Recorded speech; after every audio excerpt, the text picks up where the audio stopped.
जय हिंद। स्वागत है आप सभी का अपने यूट्यूब परिवार बीए सेमेस्टर वाला में। दीनदयाल उपाध्याय गोरखपुर विश्वविद्यालय और उससे संबंधित सभी कॉलेज में आपके बीए फोर्थ सेमेस्टर के एग्जाम होने वाले हैं 13 मई 2025 में।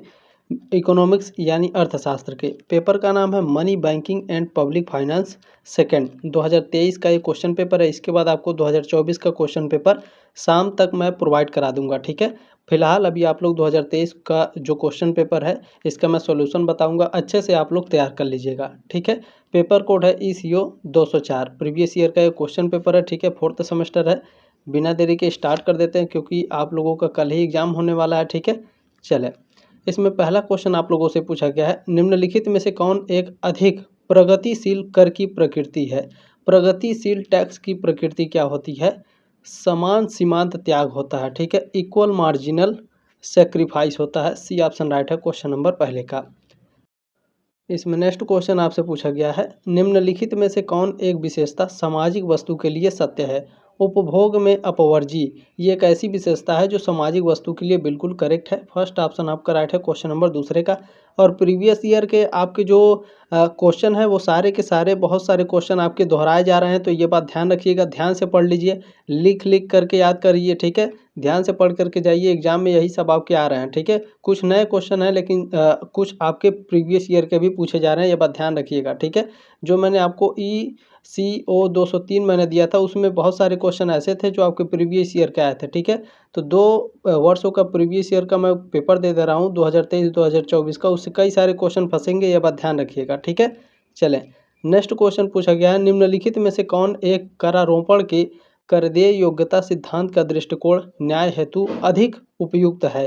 तो समान सीमांत त्याग सबसे ज़्यादा उपयुक्त है। Equal marginal sacrifice, C option right है क्वेश्चन नंबर तीसरे का। चले, नेक्स्ट क्वेश्चन आपसे क्या पूछा जा रहा है, निम्नलिखित में से कौन राजकोषीय नीति का अस्त्र नहीं है। राजकोषीय नीति का अस्त्र कौन सा नहीं है?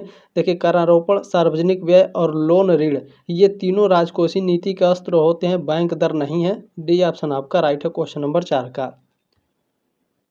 चले, नेक्स्ट क्वेश्चन पूछा गया है, भारत में संघीय वित्त में निम्नलिखित में से कौन संबंधित है। कौन संबंधित है? इसमें वित्त आयोग संबंधित होता है, ठीक है। फाइनेंस कमीशन, बी ऑप्शन आपका राइट है क्वेश्चन नंबर 5 का। चले, नेक्स्ट क्वेश्चन पूछा गया, विस्थापन प्रभाव का संबंध है। बताइए, विस्थापन प्रभाव का संबंध किससे है? विस्थापन प्रभाव का संबंध सार्वजनिक व्यय में वृद्धि से होता है। फर्स्ट ऑप्शन आपका राइट है क्वेश्चन नंबर 6 का। चले, नेक्स्ट क्वेश्चन पूछा गया है, 1930 की विश्वव्यापी मंदी के बाद प्रोफेसर किंज ने प्रभावी सरकार की भूमिका का सुझाव दिया जो जाना जाता है किस रूप में? केनेसियन क्रांति के रूप में, ठीक है। चलें, फर्स्ट ऑप्शन आपका राइट है क्वेश्चन नंबर 7 का। नेक्स्ट क्वेश्चन पूछा गया है, लोक संस्थाओं का अर्थ है। लोक संस्थाओं का अर्थ होता है केंद्र सरकार यानी सेंट्रल गवर्नमेंट, स्टेट गवर्नमेंट और लोकल सेल्फ बॉडीज यानी स्थानीय निकाय और राज्य सरकार, ये सभी, ठीक है। डी ऑप्शन आपका राइट है क्वेश्चन नंबर 8 का। चले, नेक्स्ट क्वेश्चन, यह कथन किसने दिया है, यानी ये एक स्टेटमेंट दिया गया था कि वित्तीय नियोजन की सबसे अच्छी व्यवस्था यह है कि कम से कम खर्च किया जाए। ये स्टेटमेंट किसने दिया था? JB से ने दिया था। बी ऑप्शन राइट है क्वेश्चन नंबर 9 का। इसमें नेक्स्ट क्वेश्चन आपसे पूछा गया, फिंडले सिराज का संबंध है किसके साथ? सार्वजनिक व्यय के नियम से इनका संबंध है, कैनन ऑफ पब्लिक एक्सपेंडिचर से। डी ऑप्शन आपका राइट है क्वेश्चन नंबर 10 का। चले, नेक्स्ट क्वेश्चन पूछा गया है, हस्तांतरित और गैर हस्तांतरित व्यय का संबंध है, किससे संबंधित है? ये पीगू से। सी ऑप्शन आपका राइट है क्वेश्चन नंबर 11 का, ठीक है। चले, नेक्स्ट क्वेश्चन पूछा गया है, लोक वित्त का क्षेत्र संबंधित है। लोक वित्त का जो क्षेत्र होता है वो लोक व्यय से, सार्वजनिक आय से और सार्वजनिक ऋण, ये तीनों से संबंधित होते हैं। डी ऑप्शन आपका राइट है क्वेश्चन नंबर 12 का। चले, नेक्स्ट क्वेश्चन पूछा गया है, करारोपण का कुल उद्देश्य क्या है? करारोपण का कुल उद्देश्य होता है सार्वजनिक आय में वृद्धि, ठीक है। Rising public revenue, B option आपका राइट है क्वेश्चन नंबर 13 का। नेक्स्ट क्वेश्चन है, भारतीय कर प्रणाली है in the Indian tax system is. अच्छा, भारतीय कर प्रणाली यानी जो भारतीय टैक्स प्रणाली है वो कैसी प्रणाली है? प्रगतिशील प्रणाली है, ठीक है। प्रगतिशील टैक्स होता है, प्रोग्रेसिव टैक्स है। फर्स्ट ऑप्शन आपका राइट है क्वेश्चन नंबर 14 का। चलिए नेक्स्ट क्वेश्चन क्या पूछा जा रहा है, व्यय कर का सुझाव दिया था, एक्सपेंडिचर टैक्स का सुझाव किसने दिया था, कैल्डार महोदय ने दिया था। फर्स्ट ऑप्शन आपका राइट है क्वेश्चन नंबर 15 का। नेक्स्ट क्वेश्चन आपसे पूछा गया था, लोक वित्त के जनक कौन थे, आर ए मसग्रेव लोक वित्त के जनक थे। बी ऑप्शन आपका राइट है क्वेश्चन नंबर 16 का। चलिए नेक्स्ट क्वेश्चन क्या पूछा गया है, करापात का अर्थ है, करापात का अर्थ होता है प्रत्यक्ष मौद्रिक भार। फर्स्ट ऑप्शन आपका राइट है क्वेश्चन नंबर 17 का। चलिए नेक्स्ट क्वेश्चन पूछा गया है, यदि ईएस और ईडी बराबर हो तो कर का भार यानी जो टैक्स का भार है वो होगा, क्रेता और विक्रेता दोनों पर बराबर होते हैं। सी ऑप्शन राइट है क्वेश्चन नंबर 18 का। चलिए नेक्स्ट क्वेश्चन पूछा गया, 1959 में आर ए मसग्रेव ने एक पुस्तक प्रकाशित की जिसका नाम था, क्या नाम था, लोक वित्त सिद्धांत और व्यवहार, ठीक है, public finance theory and practice. B option right है क्वेश्चन नंबर 19 का। इंग्लिश वाला भी याद रखिएगा, ठीक है, कभी कभी डायरेक्ट इंग्लिश में पूछता है। चले, हिनार्थ प्रबंध राजकोषीय नीति का एक प्रभावी घटक है, यह कहा था किसने, प्रोफेसर किंज ने कहा था। फर्स्ट ऑप्शन आपका राइट है। चले नेक्स्ट क्वेश्चन है, जे.एम. किंज ने किस नीति को किया, ठीक है, जे.एम. किंज ने किस नीति को प्रचलित किया है, ठीक है, किस नीति को प्रचलित किया है जे.एम. किंज ने। जे.एम. किंज ने फिस्कल पॉलिसी, इस राजकोषीय नीति को के.एम. किंज ने क्या किया है, प्रचलित किया है, ठीक है। बी ऑप्शन राइट है, वेरी वेरी मोस्ट इंपॉर्टेंट है, ये लगता है 100% आएगा भी। चले नेक्स्ट क्वेश्चन आपसे क्या पूछा गया है, दीर्घकालीन सार्वजनिक ऋणों का जो बोझ है उसे कहा जाता है, यानी दीर्घकालिक सार्वजनिक ऋणों का बोझ जाता है किसके ऊपर जाता है, भविष्य की पीढ़ी पर जाता है, फ्यूचर जनरेशन पर। सी ऑप्शन आपका राइट है क्वेश्चन नंबर 22 का। इसमें नेक्स्ट क्वेश्चन आपसे पूछा गया, कर का विवर्तन होता है, कर का विवर्तन अग्रगामी और पश्चगामी दोनों होता है। सी ऑप्शन राइट है क्वेश्चन नंबर 23 का। चले नेक्स्ट क्वेश्चन पूछा गया, कर विवर्तन के पश्चात सरकार को होने वाली हानि को कहते हैं, क्या कहा जाता है, सरकार को होने वाली हानि को मृत कर हानि कहा जाता है, ठीक है, dead weight loss. D option आपका राइट है क्वेश्चन नंबर 24 का। चले नेक्स्ट क्वेश्चन है, यदि मांग की लोच पूर्ति की लोच से अधिक हो तो कर विवर्तन होगा, जो टैक्स का विवर्तन है वो क्रेता पर अधिक होता है, ठीक है, higher on buyer. B option आपका राइट है क्वेश्चन नंबर 25 का। नेक्स्ट क्वेश्चन आपसे पूछा गया है, भारत में जीएसटी की शुरुआत हुई थी, भारत में जीएसटी की शुरुआत 1 जुलाई को हुई थी, ठीक है, 1 जुलाई 2017 को हुई थी। डी ऑप्शन आपका राइट है, उपरोक्त में से कोई आपका सही नहीं है, ठीक है। चलें नेक्स्ट क्वेश्चन है, प्रथम वित्त आयोग की स्थापना किस वर्ष की गई, प्रथम वित्त आयोग की स्थापना 1951 में की गई थी। बी ऑप्शन राइट है क्वेश्चन नंबर 27 का।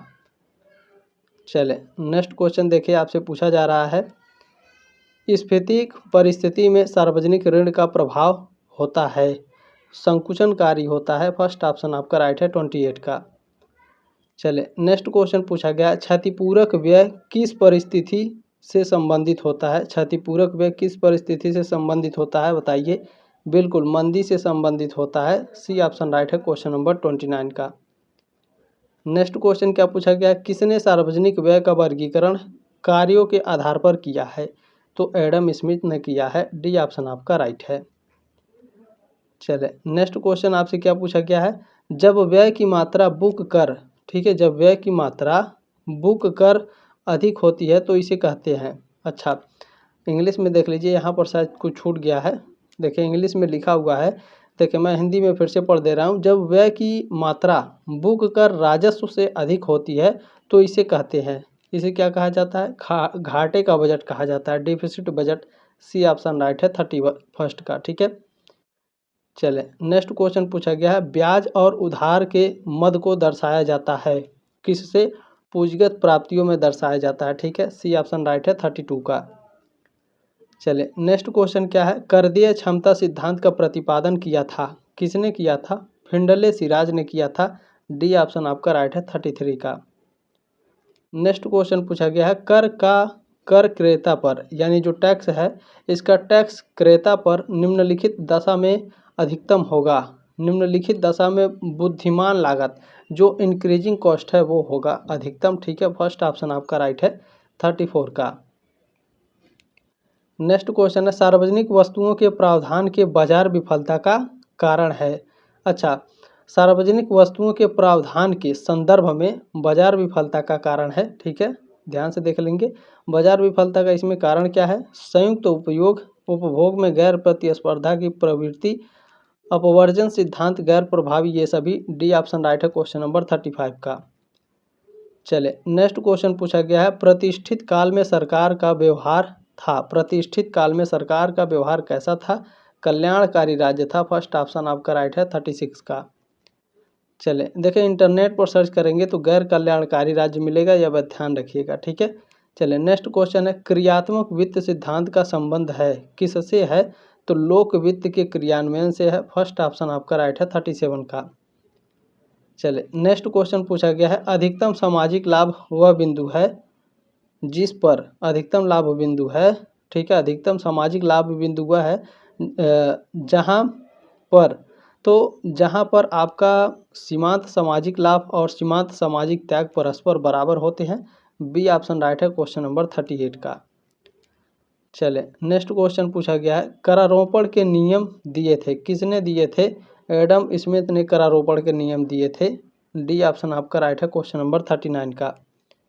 चले जल्द ही आप लोगों का शाम तक मैं 2024 वाला भी पेपर मैं अपलोड कर दूंगा, ठीक है।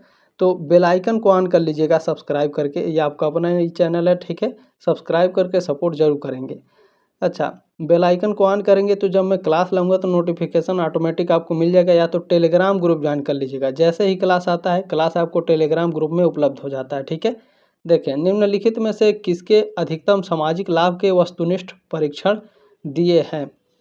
तो ये डाल्टन महोदय ने दिए हैं, ठीक है, 40 का सी ऑप्शन राइट है। अच्छा एक बात और ध्यान रखिएगा 7607574584 इस पर आप अपना क्वेश्चन पेपर ज़रूर सेंड कर दीजिएगा, ठीक है, ताकि मैं आपसे जो जूनियर बच्चे हैं उनको प्रोवाइड करा सकूं। आप 4th सेमेस्टर में हैं, 5th सेमेस्टर में जब जाएंगे तो क्वेश्चन पेपर आप लोग खोजेंगे, ठीक है। तो जब आपके सीनियर मेरे पास भेजते हैं तो मैं आप लोगों को प्रोवाइड कराता हूं, जब आप लोग भेजते हैं तो आपसे जो जूनियर बच्चे हैं उनको मैं प्रोवाइड कराता हूं, ठीक है।